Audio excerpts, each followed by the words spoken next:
ازيك يا بنات؟ عاملين ايه؟ يا رب تكونوا كلكم بخير. فيديو النهارده هيكون اخيرا البروجكت بلان. انا اسفه، انا عارفه انا اتاخرت قوي عليكم في الفيديو ده. احنا شهر 5 خلاص، بس انا بادئه مثلا من شهر 3. اخدت بريك شويه اول شهرين، حبيت ان انا استخدم الحاجات اللي انا عايزه استخدمها، كنت جايبه حاجات جديده، ما كنتش عايزه اغلس على نفسي، وقلت خلاص هاخد بريك من البروجكت بلان. وابتديت فعلا ان انا اركز على المنتجات اللي حطاها في البروجكت بلان من شهر 3. ففي حاجات وصلت فيها لهدفي، وفي حاجات لسه هنحطها مع بعض النهارده جديده. اللي مش عارف البروجكت بلان هو ان انا بختار مجموعه من المنتجات اللي عندي، بحاول ان انا اوصل لهدف فيها، سواء كان ان انا اخلصها او ان انا اوصل للبان فيها. وده ليه؟ عشان انا عندي ميك اب كتير وحاجات كتير، بحس ان انا في حاجات بتقدم عندي، بحاول ان انا استغل كل المنتجات اللي عندي سواء كانت جديده او قديمه. بس بحاول ان انا الحاجات القديمه عندي استغلها اكتر وما انساهاش، عشان انا بحب الميك اب ودايما بجيب حاجات جديده وبجرب حاجات جديده معاكم عشان برضو اعمل لكم ريفيوز وحاجات مختلفه. فالمهم، لو حابين تعرفوا المنتجات اللي انا مختارها، لا اول مره تشوفوني، ما تنسوش تشتركوا في القناه وكمان تعملوا لايك وشير. وبس كده، يلا نبدا الفيديو. كالعاده انا بكتب الحاجات اللي انا عايزه اخلصها في نوت بوك عشان ما انساش، وعشان لو في حاجه حاطه هدف فيها ان انا استخدمها عدد معين من المرات، برضو اعلم كل مره بستخدمها وما انساش. فهنبدا اول حاجه بكام حاجه سكين كير، هما مش كتير، وفي حاجه منهم كانت معانا السنه اللي فاتت وكنت قربت اخلصها، وهي الفيس ميست ده من دانيال. ده فيس ميست عندي بقاله فتره طويله، كنت حابه ان انا اخلصه. زي ما شايفين انا كنت حاطاه في البروجكت بلان قبل كده وخلصت كل ده معاكم. وزي ما شايفين انا وصلت لفين، انا خلاص فاضل لي اخر حبه، يعني متهيألي ده لو ركزت معاه اسبوع بس هيخلص على الاخر. فمتحمسه ان انا اخلصه واشيله من الكوليكشن اللي عندي. انا بحس ان هو مش بيعمل اي حاجه، يعني هو حاجه بتعمل ريفريش كده، ومش ريفريش فظيع تقريبا. ان في انجريدينتس موجود جواه بيضايق لي بشرتي شويه، ولو جه على العين بيحرق جامد جدا، فمش احلى حاجه يعني. فزي ما شايفين ان شاء الله الابديت الجاي ده هيكون خلص. الحاجات كمان السكين كير اللي حابه ان انا اخلصها السنه دي هو الاي ماسك ده من موموسو. دي براند موجوده في دبي، هي زي حاجه زي ميني سو كده. كنت جايبه منهم اللي هي دي علبه كلها اللي هي الفيس ماسك او الاي ماسك اللي بيتحط كده تحت العين، الجل ده. تمام، انا اوريدي مخلصه منه كتير، فاضل تقريبا حوالي 10 وحدات 15 واحده حاجه كده يعني، فقربت اخلصه.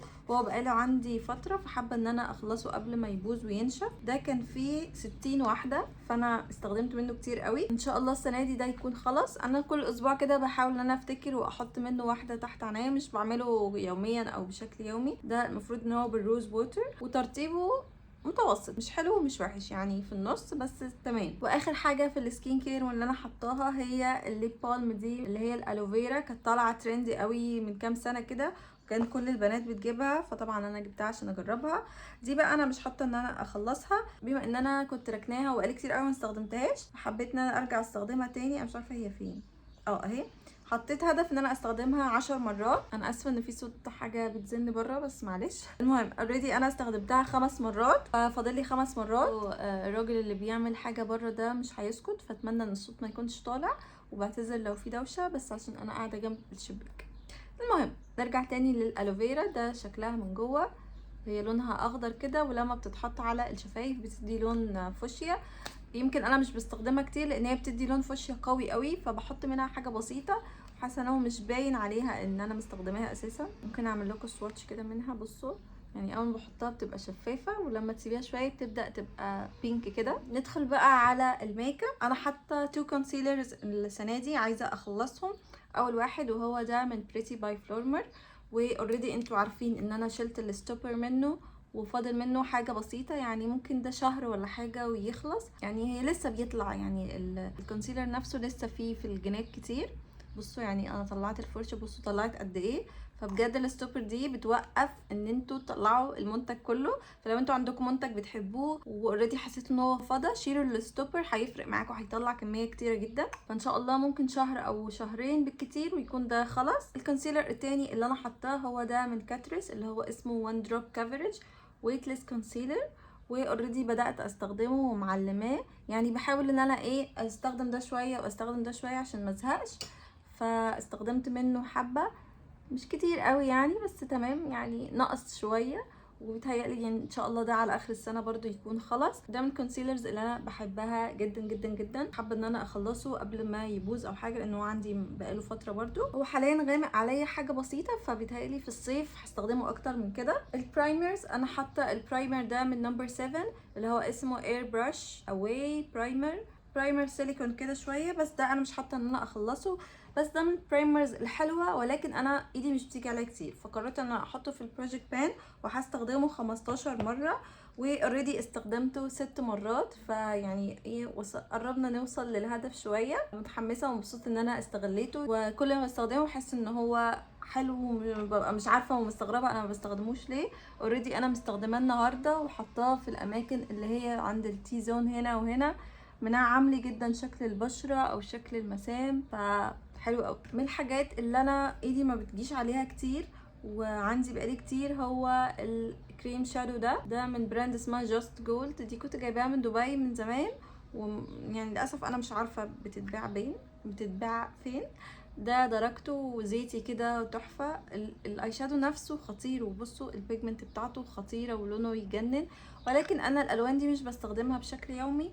وكمان هو في مشكله ان هو كريمي وبيطبع، لان انا عيوني مبطنه زي ما انتوا شايفين او ممكن مش شايفين، المهم ان انا عيوني مبطنه، واي حاجه كريمي وكده لو ما اتثبتتش بتطبع او بتكسر قصدي، عشان كده مش بستخدمه كتير. ولكن استخدمته كم مره، استخدمته مرتين. مره كان كاي شادو عادي وثبته باي شادو تاني لونه ذهبي كده ففتحه شويه، واستخدمته مره تانية ككحل جوه العين وكان خطير، كان تحفه جدا جوه العين. فانا حاسه ان انا عايزه استخدمه ككحل كده اكتر، بيبقى شكله انعم وبيبقى سهل ان انا استخدمه، او حتى لو استخدمته على خط الرموش اللي تحت. انا حاطه هدف ان انا استخدمه 10 مرات، استخدمته مرتين بس ان شاء الله ايه نكمل على اخر السنه يكون استخدمته 10 مرات. حاسه ان ده رقم كويس على السنه بالنسبه لانه لون يعني مش استخدام يومي بالنسبه لي. من الحاجات كمان اللي حابه استغلها اكتر هو الليب لاينر ده من كاترس، اسمه ليب فاونديشن، وده درجته رقم 40.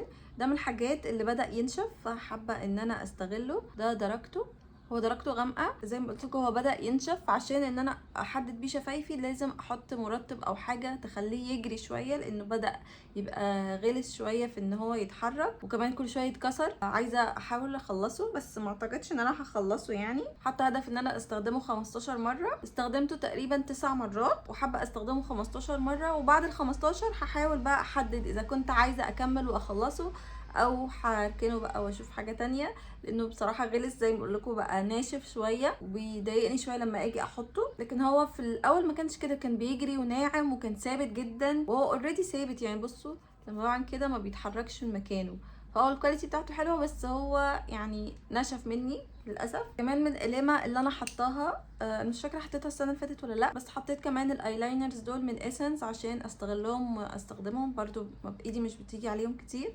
ده اللي هو على اخضر كده شويه، شايفين ده لونه. ده بيتهيألي هستخدمه اكتر في الصيف، فمستنيه الصيف بس يجي وبحب العب بالالوان دي في الصيف. انا حاطه ان انا استخدمه 10 مرات، ما استخدمتوش لسه ولا مره. والايلاينر ده كمان من اسنس اللي هو لونج بلاستنج اي بنسل، ودرجته رقم 19. حتى برضو ان انا عايزه استخدمه 10 مرات. هو لونه بني برونزي كده، تمام. ده شكله استخدمته مره واحده بس، تهيألي استخدمته اكتر من كده مش فاكره، مش عارفه، بنساه على طول بنساه. هو بني وحلو وعادي يليق على كل حاجه، فبما اني بدات اصور هحاول اركز عشان الابديتس اللي جايه تبقى حلوه كده ومشجعه. متحمسه ان انا اخلص الحاجات دي. طبعا الحاجات اللي وصلت فيها لهدفي استنوها هقولها لكم في الاخر، عشان هنشيلها وهنحط مكانها حاجه تانية. من الحاجات اللي حابه اخلصها لانها بدات تضايقني هي الباودر دي باودر بتاعت ايرسبان، وانا حطاها في الباليت بتاعت او العلبه بتاعت اماندا، عشان انا مش بحب العلبه بتاعت ايرسبان كبيره قوي وما بعرفش اخدها معايا في اي حته وبتاع، فانا حاطه شويه منها، مش حاطه طبعا لسه بقيه الباودر موجوده اوريدي. يعني حاسه ان انا قربت اخلص العلبه دي، يعني فاضل بصوا حبه صغيرين، يعني مش عارفه اوريها لكم ازاي. عملنا كده بصوا فاضل حبه صغيرين قوي، بس انا بحب الباودر دي اكتر في الصيف، وحابه ان انا اخلصها من العلبه دي، عشان زي ما شايفين العلبه اتكسرت كده من الجنب، وبدات ان هي زي ما شايفين بصوا بتوقع باودر منها، بقت بتبهدل الدنيا هي كمان. فعايزه ان انا اخلصها واشيل بقى العلبه دي من الكوليكشن عندي خالص. تهيالي دي هتطول معانا لاخر السنه، عشان انتوا عارفين انا ما بستخدمش كميه باودرز كتيره، واوريدي اشتريت كميه باودرز جديده كتيره وبجرب فيهم، بحاول ان انا استغلهم، فمش مركزه على الباودر دي بس يعني تمام. ان شاء الله السنه دي تكون خلصت العلبه دي وتتشال خالص من الكوليكشن. من الحاجات بقى اللي عارفه ان هي هتقعد معانا لاخر السنه، متاكده انها هتقعد لاخر السنه ومش عارفه هوصل فيها لهدفي ولا لا، هي البلاشر ده من اسنس. البلاشر ده عندي من زمان قوي، من زمان، مش عارفه اقول لكم من كام سنه، بس يمكن ده اقدم بلاشر عندي. ده درجته رقم 50، اسمه سويت هارت، وطبعا الباكجينج بتاعته اتكسرت، وده شكله من جوه. مش عارفه هيبان عليه اصلا اي حاجه ولا لا، بس انا مستخدماه كتير، وكان في رسمه هنا شايفين في النص راحت خالص، واوريدي بدات ان انا اركز وبستخدمه كتير قوي الفتره دي، عشان احاول ان انا اهيت بان فيه على اخر السنه. ان شاء الله عندي امل ان احنا نوصل للبان فيه. ده كميته 5 جرام، فكميته تعتبر كبيره مش صغيره. احنا ندعي مع بعض ان احنا نوصل للبان في ده. انتوا عارفين انا بحب البلاشر، وعندي كولكشن بلاشر كبير ودايما بغير ما بينهم، بس حاليا بقيت كل ما احط بلاشر برجع ان انا احط من ده شويه. احنا ممكن نحط شويه كده دلوقتي كمان فوق البلاشر اللي احنا حاطينه، حاسه هيبقى كيوت برده وحلو.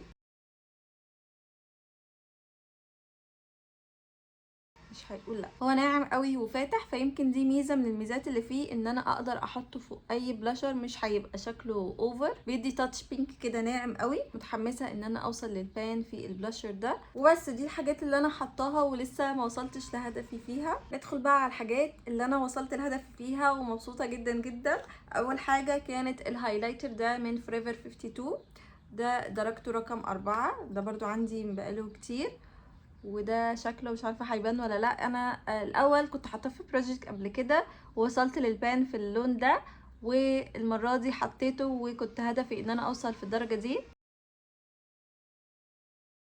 وزي ما شايفين في بان صغنونه هنا، مش عارفه هتبقى باينه ولا لا، بس وصلت البان في الدرجه دي كمان. مبسوطه جدا ان انا وصلت البان تانية في نفس الباليت. طبعا انا اللونين دول مش بستخدمهم كتير لان هما غامقين، بس انا بحب استخدمهم كبرونزر كده جلوي، بيبقى لونهم حلو قوي، بس هيجيلهم يعني دور ونركز عليهم. فهشيلها دلوقتي من البروجكت، وهحط مكانها الهايلايتر ده من ويت ان وايلد، ده برضو عندي بقاله فتره وانا بحبه جدا جدا. زي ما شايفين انا اوريدي بدات استخدمه يعني، وبحاول ان انا اهيت بان فيه.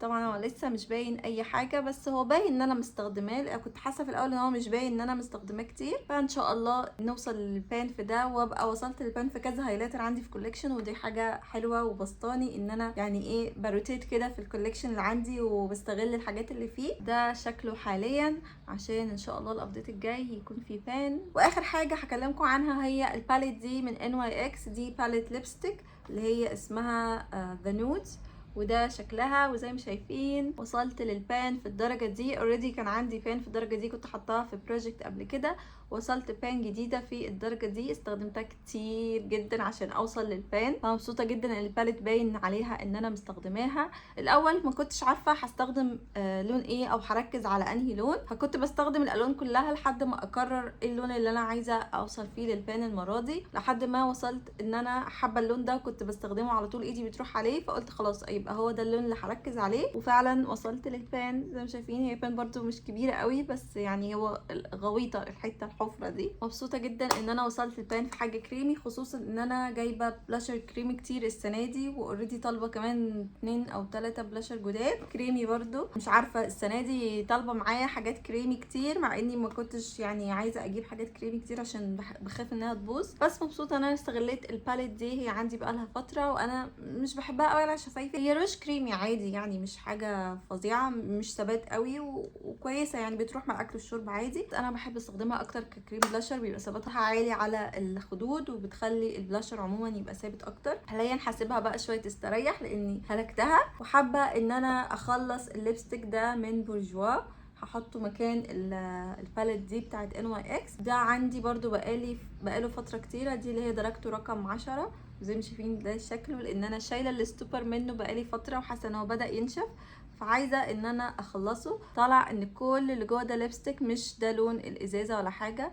فزي ما شايفين هو اوريدي يعتبر فاضل فيه حاجه بسيطه، فانا عايزه اخلص الشويه اللي فاضلين دول عشان اشيله بقى من كوليكشن، نبقى خلصنا ليبستيك. ودي حاجه عمري ما عملتها تقريبا، عمري ما خلصت ليبستيك للدرجه دي، وكمان ده ليكويد ليبستيك، فحاسه ان هو هيبقى انجاز. هنشوف، مش عارفه هيحصل ايه السنه دي، بس تمام. ده الليبستيك اللي حابه اركز عليه الفتره اللي جايه. زي ما قلت لكم انا اوريدي طالبه بلاشرز كريمي كتير، فهستخدمه ككريم بلاش وهستخدمه كليبستيك عادي برضو لان لونه حلو. ان شاء الله نشوف فيه ابديت، بس متاكده ان هو هياخد معانا شويه وقت، يعني كام شهرين 3 كده لحد ما نشوف فيه نتيجة. وبس يا رب يكون الفيديو عجبكم ويكون شجعكم وتستغلوا المنتجات الموجودة عندكم. متنسوش لو عجبكم الفيديو تعملوا لايك وشير، وكمان تكتبوا لي تحت رأيكم وايه الحاجات اللي انتوا حابين تخلصوها السنة دي، او خلصتوا ايه من الحاجات اللي حاطينها في البروجكت بلان. وبس اشوفكم ان شاء الله الفيديو الجاي. مع السلامة.